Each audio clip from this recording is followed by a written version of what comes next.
But here's what the pessimist in me, which usually rules me these days with regard to the empire, thinks is going to happen.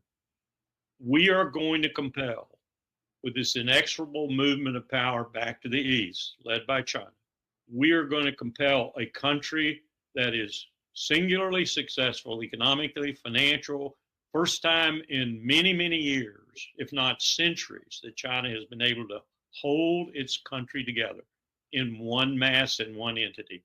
The biggest problem they've got is the Uyghurs, and that's not a real problem in the scheme of things. Maybe a little bit in Tibet, but that's not a real problem. They have their country together. They're moving forward. They have a colossally powerful economy. We're going to turn them into a warfare state. I think he's going to have to make a decision on that. I think he's leaning heavily towards Fortress America, but then what does that mean? What does Fortress America mean? Does it mean the Western Hemisphere with a fence like he's going to finish building with respect to Mexico? And oh, by the way, if you're doing a fence in the Atlantic, why are you doing one on the southern border? And if you're going to take Panama, you need to get through that fence to go down there and take Panama. And if you're going to take Canada, you probably don't need to be talking the way he's talking now about fortifying the Canadian border with the Canadians of all things. So it's crazy. I don't know what he's aiming at. I really don't. And I wish he'd make up his mind. By force, we're going to turn them into a warfare state. And we're going to turn them towards finding allies that they can count on when it comes down to war. We're forcing this. Maybe Mearsheimer's right. Maybe a war with China is inevitable. But I'll tell you this, if it is inevitable and if it comes about, it won't be China's fault. Well, that's the thing, truly, you just saw it demonstrated, that troubles me about Marco Rubio. He's smart as a whip. He's very well spoken. He's on his brief. He knows his brief. Very competent. I would be shivering in my boots if I were Daniel Ortega or any of the Ortega clan, Nicolas Maduro, any of the group in Cuba. I'd be worried because he really focuses like a laser on Latin America, and he doesn't like very many, if any, down there. So that's particularly troubling. But with regard to this single issue, I could almost say I agree with every word he said there. There are a few nuances I'd change, but we need to end it. That's the biggest thing. And if he's going to work towards that, he will put Tony Blinken to shame. So I'm going to applaud him if he works towards that. Now, I'll have to single that out of the rest of his portfolio, probably. But with regard to Ukraine, I'm for you, Marco. Yeah, I want to see what they do with Colombia now that it's starting to have frayed around the edges, because Colombia has been an American experiment ever since the $750 million that my administration and we had to administer at state went into playing Colombia. Colombia has been an experiment with Marco Rubio's kind of philosophy, and it is not looking good right now. They're going into Venezuela even to get out of Colombia. It used to be the other way around, you know. They were coming out of Venezuela going to Colombia. So what it is, Nima, is it's the billionaires, the oligarchs in North America, principally, who were so accustomed to dealing with the 5 to 6% of Chile, of Peru, of Bolivia, of Brazil, of other countries. Bolsonaro probably represents that group, that more or less kowtow to these oligarchs' wishes in terms of selling their industries and corporations to them, and in terms of doing their bidding for a return on the dollar, or the, you know, whatever the currency is. And that's what American hegemony in South America and Latin and Central America in general means. It means you toe the line, you in the 5 to 6%, you'll be very wealthy, you'll be very comfortable, you'll be allied with us business-wise and otherwise, and to hell with the rest of the people because they don't matter. That's American strategy. That's been American strategy. Nothing is going to return Venezuela to what it's been all along, that 5%, that 6% getting along with the United States, and 94, 95% being poorer than church mice. That's the way we want it. And this one has a special wrinkle, and you know the special wrinkle. The special wrinkle is that Charles Koch, a multi-billionaire, almost a trillionaire, who is very much in league with some of the others in the Trump administration, and very much an oligarch who would wish his fascism on America. I'm told by Cubans, nonetheless, that they know Rubio well, that they know his. I've never done research on this, so maybe I shouldn't even say it. But anyway, I'm repeating something I heard in Havana. Rubio's family is still way back angry with the confiscation of lands that they had under Batista. And so he's got this, with regard to Cuba, he got this personal, vindictive nature about Cuba.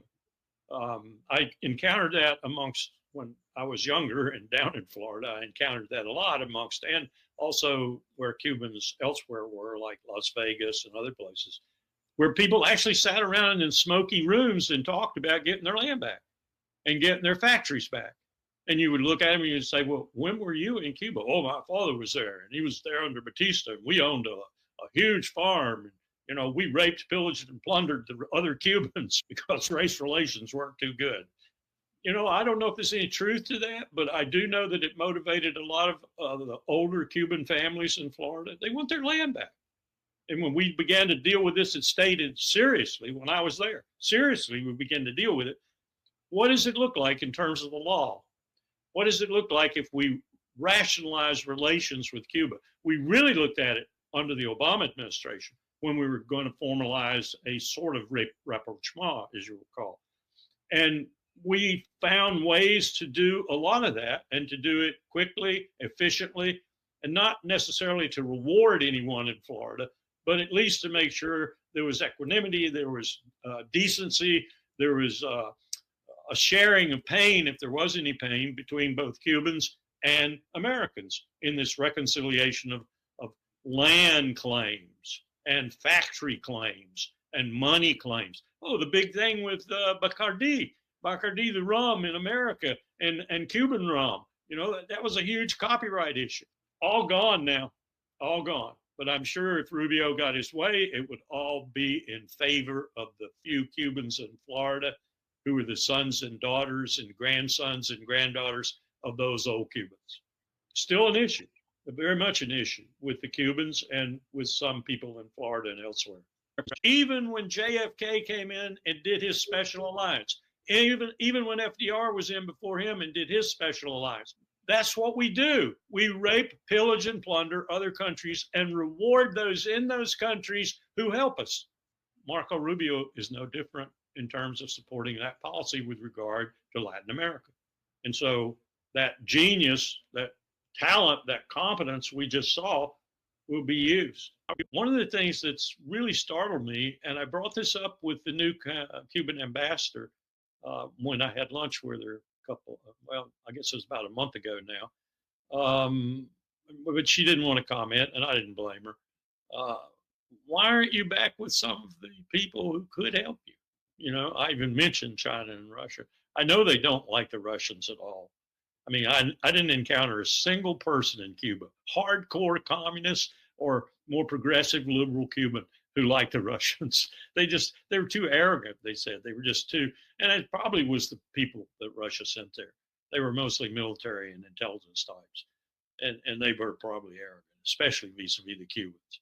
One of the things that's really startled me, and I brought this up with the new Cuban ambassador when I had lunch with her I guess it was about a month ago now. But she didn't want to comment, and I didn't blame her. Why aren't you back with some of the people who could help you?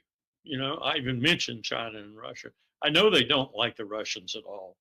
I mean, I didn't encounter a single person in Cuba, hardcore communist or more progressive liberal Cuban, who liked the Russians. They were too arrogant, they said. They were just too, and it probably was the people that Russia sent there. They were mostly military and intelligence types. And they were probably arrogant, especially vis-a-vis the Cubans. Havana has a real disaffection for outside people, other than like Brazil giving them heavy fuel oil, or Venezuela giving them heavy fuel oil. And they wanted to feel like they were giving something back to Brazil and to Cuba and to others. They sent doctors into the barrios. doctors into the ghettos where even Venezuelan doctors wouldn't go, for example, or in some cases, Brazilian doctors wouldn't go around Rio de Janeiro. The Cubans sent medical personnel in there, and they were beloved.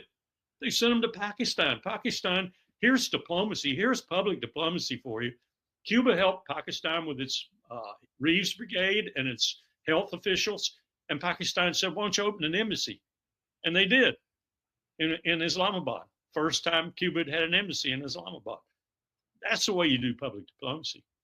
It's not terrorism. That's medical help. Charles Koch has the only refineries that refine that heavy sulfur content Venezuelan crude, which is the largest oil reserve in the world, but it's dirty oil. But Charles has the lock on the refining capacity. I think it's in Texas. Most of it's in Texas. And that's the major motivation for us treating Maduro and Venezuela the way we do. It has nothing to do with democracy, nothing to do with the freedom of the Venezuelan people. In fact, it is the opposite. We want the Venezuelan people to be slaves to the oligarchy we install in Caracas. That's the truth. Now, I don't know if Rubio has studied the issue to where he knows that's the truth, but I suspect strongly he has and he does. I don't think there's any question that the United States is using Ukraine and would like to use Romania and Georgia and Moldova and other places in Europe, newly liberated places, if you will, as its proxies in all manner of nefarious activities, be they clandestine or open or a combination of the two, all through the crescent that I've described from the Baltic Sea down to the Persian Gulf. We're using people. This is what we do with our proxies. We use them. If we can't use them to bleed Russia on Ukrainian ground, we'll use them to bleed Russia somewhere else. And you mentioned the Israelis in there.